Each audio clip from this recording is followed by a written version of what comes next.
everyone, this video is part 6 video of electrostatic potential and capacitance chapter. In this video, we will be covering the topic of equipotential surface. So basically, what is equipotential surface? It is a surface with a constant value of potential at all the points of the surface.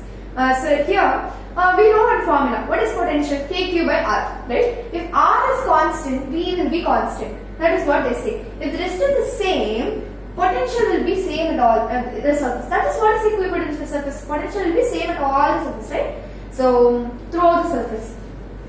For non-uniform field, it will be a concentric spherical surface. Okay. If it is a uniform field, it will be a planar. Which is equipotential surface will be a planar. If it is a non-uniform field, it will be a concentric spherical surface. So the important concept of this video is equipotential surface will always be normal or perpendicular to the electric field. It will be perpendicular. We know it will be a concentric circle. I told for positive it will be away, lines will be away, and for negative and positive it will look like this. If it is positive it will be like this, but it will never cross. It will never cross. Okay. So they will ask for the proof. How could you say an electric field is perpendicular to the equipotential surface? I can say, I know what is W. W is what work done is equals to delta U. Delta U means VB minus VA. But in equipotential surface, always remember work done will be 0. How work done will be 0? I know potential will be equal at all throughout the surface. So if potential is equal, potential difference is what? 0. So that's why the work done will be 0. We know one formula. What is work done? It is EDL. Integration of EDL. So I can say EDL cos theta equals 0 as work done is 0. If EDL cos theta is 0, what is the cos theta value? It is 0. What is theta value? Then theta equals to 90 degree. That is why E is perpendicular to DL. Okay. Theta value is 90 degree.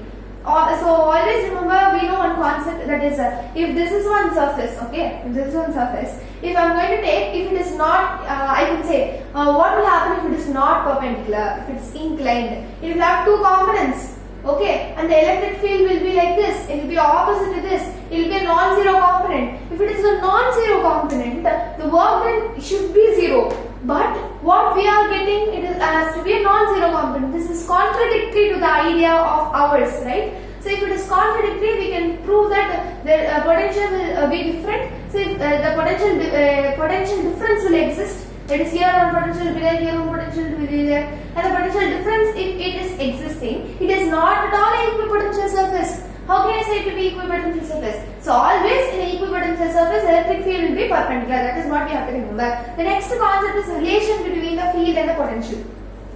If we take two surfaces, okay, two planar surface with equipotential surface like this, arranged parallelly like this, uniform field is there. This is A and this is B. There is a distance of DL in between them. So can I take this to like this? This to be this is the equipotential surface, and there is a distance between them which is L. Okay, this is A and this is B. Okay, so here potential will be in this surface is V. The potential in this surface is V, and the potential in this surface is V plus delta V. Here it is V, here it is V plus delta V. Okay, so work done formula we know already EDL, and work done is equals to VF minus VI. Potential difference we know. Work done is equals to delta U. Delta U means VF minus VI, which is VA minus VB. I know what is VA. VA is V, and what is VB? V plus delta V. I am just subtracting. If I subtract V and minus V will get cancelled, I will get the answer to be EDL equals to minus delta V. Minus delta V. Okay. So here I just want E. So if I want E is equals to minus delta V upon DL. It will be inside the modulus. So always positive sign will be there. But here we have to remember that E is equals to electric field is equals to negative of the potential gradient.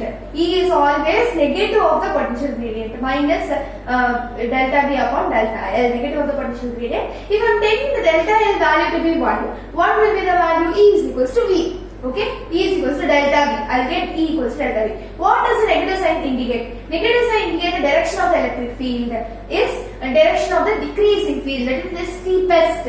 Okay, direction of the if negative sign indicates the direction of the electric field is direction of the decreasing field.